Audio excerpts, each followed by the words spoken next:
জাতিসংঘের জলবায়ু সম্মেলন COP30-তে অবশেষে সর্বসম্মতিক্রমে একটি চুক্তি হয়েছে। বৈশ্বিক উষ্ণতার প্রভাব মোকাবেলায় দরিদ্র দেশগুলোর জন্য অর্থ সহায়তা বাড়ানোর কথা বলা হলেও জীবাশ্ম জ্বালানি নিয়ে উল্লেখ নেই চুক্তিতে।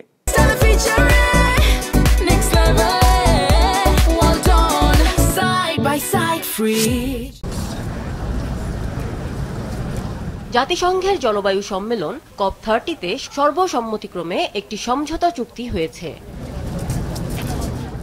শনিবার ব্রাজিলের বেলেম শহরে সই হওয়া এই চুক্তিতে বৈশ্বিক উষ্ণতার প্রভাব মোকাবিলায় দরিদ্র দেশগুলোর জন্য অর্থ সহায়তা বাড়ানোর কথা বলা হয়েছে। তবে বৈশ্বিক উষ্ণতা বাড়ানোর মূল চালিকা শক্তি জীবাশ্ম জ্বালানি নিয়ে সরাসরি কোনো কিছুই বলা হয়নি। COP30 নির্ধারিত সময়ে চুক্তি করা সম্ভব না হওয়ায় আলোচনা বর্ধিত সময়ে গড়ালে সম্মেলন শেষ হয় শনিবার। টানা 12 ঘন্টার দর কষাকষির পর চুক্তির ঘোষণা আসে। জলবায়ু পরিবর্তনের কারণে ভুক্তভোগী ৮০টির বেশি দেশ ও অঞ্চল এবারে চুক্তিতে জ্বালানি তেল, কয়লা ও গ্যাসের মতো জীবাশ্ম জ্বালানি নিয়ে স্পষ্ট রূপরেখা চেয়েছিল। যুক্তরাজ্য ও ইউরোপীয় ইউনিয়ন এই দাবির পক্ষে থাকলেও শীর্ষ জীবাশ্ম জ্বালানি উত্তোলন ও রপ্তানিকারক দেশগুলো সম্মেলনের শুরু থেকেই এর বিরোধিতা করে। এমন সময় এ সম্মেলন হলো যখন বৈশ্বিক তাপমাত্রা বৃদ্ধির পরিমাণ প্রাক শিল্পায়ন যুগের তুলনায় ১.৫ ডিগ্রি সেলসিয়াসের মধ্যে আটকে রাখার লক্ষ্যমাত্রা ব্যর্থ হতে চলেছে বলে আশঙ্কা প্রকাশ করেছে জাতিসংঘ।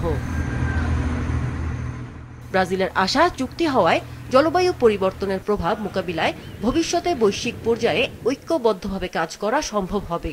কিন্তু এবারের সম্মেলনে যুক্তরাষ্ট্র প্রতিনিধি না পাঠানোর কারণে ব্রাজিলের এই আশাবাদ নিয়ে সংশয় দেখা দিয়েছে। তবে জলবায়ু পরিবর্তনের প্রভাব মোকাবিলায় উন্নয়নশীল দেশগুলোর জন্য তহবিল বাড়ানোর ঘোষণা COP30-র সবচেয়ে বড় অর্জন। উন্নয়নশীল দেশগুলোর জন্য আর্থিক সহায়তা ধনী দেশগুলোকে ২০৩৫ সালের মধ্যে ৩ গুণ বাড়াতে বলা হয়েছে। তবে বাধ্যতামূলক নয় এমন একটা চুক্তি কতটা কার্যকর হবে তা নিয়ে যথেষ্ট সংশয় আছে।